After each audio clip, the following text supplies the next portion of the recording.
Okay, to make your basket, you're going to need all of these supplies. You're going to need yarn, tape, scissors, newspaper, and a needle.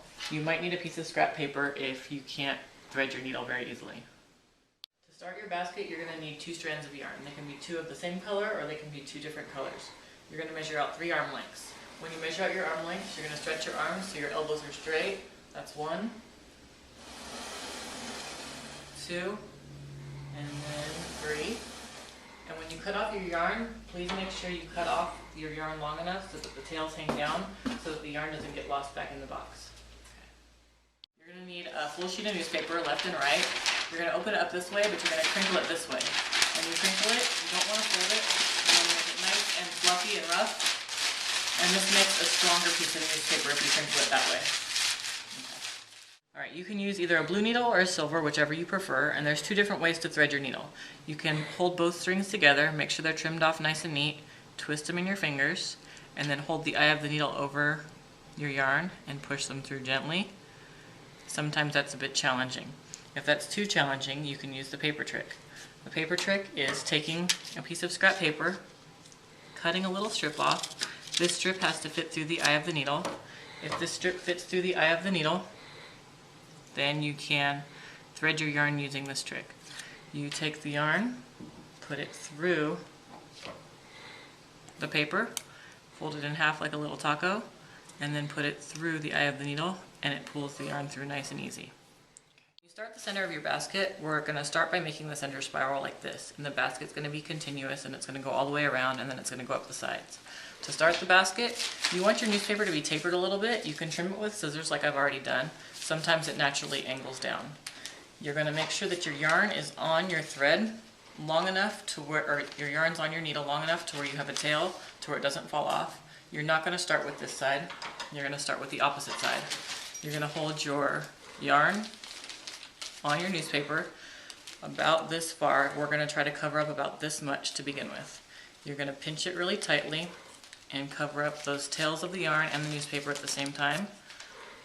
As you're wrapping, you want your fingers to inch down the newspaper and hold it together so it's nice and tight. Next step is to start the center of your basket.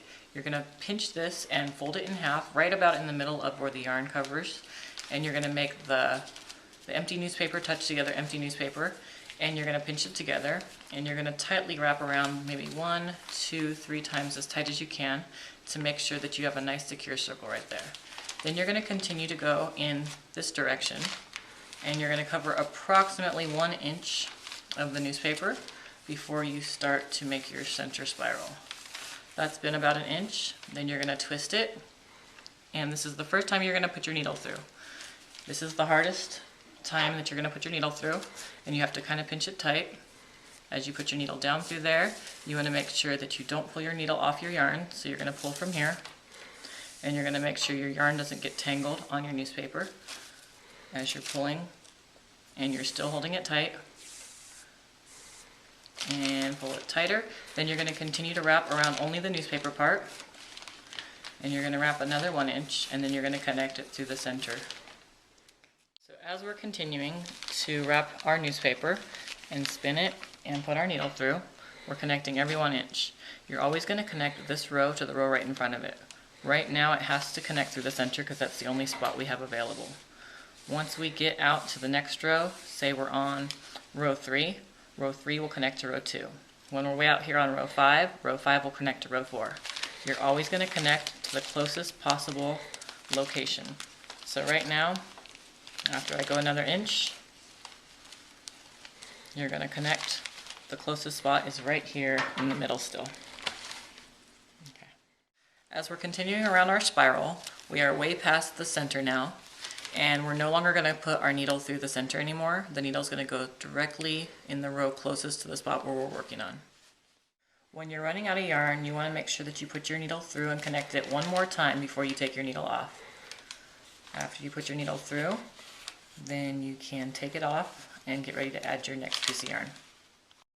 After you put the needle on the next piece of yarn, you want to make sure that there's a long enough tail so the needle doesn't pull off. We're going to start on this side of the yarn again.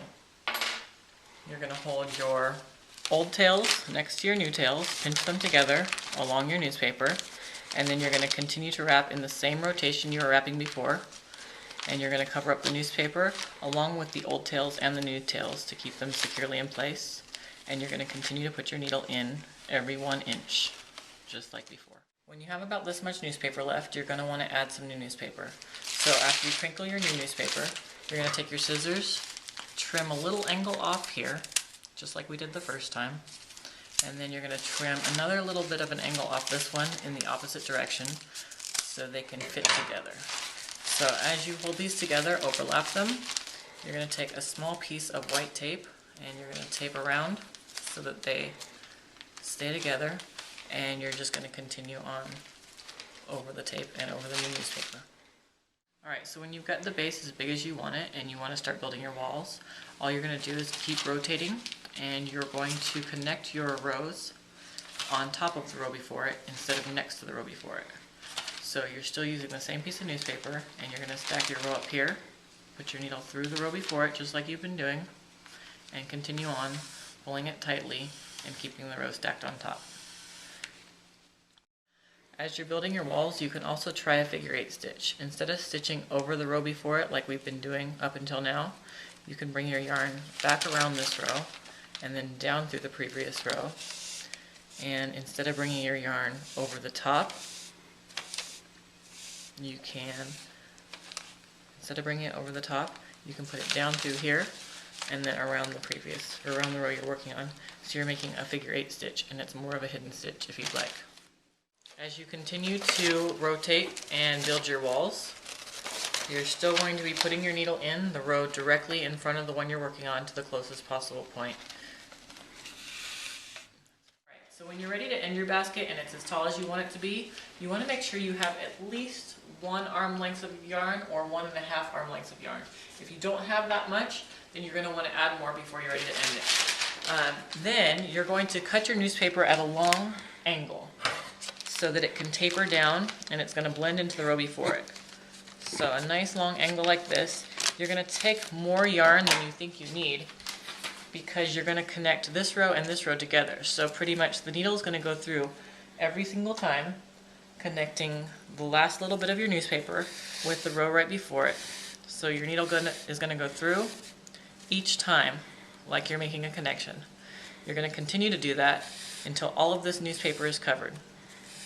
Once all of the newspaper is covered and you have a nice pretty ending, you're going to take your needle and you're going to put it underneath a few rows like this and pull it all the way through so it's secure, and then chop it off. Okay, so now I've covered all of that newspaper, and this is where I started my ending and this is where I am now. So you know that it's very secure and all that newspaper is covered.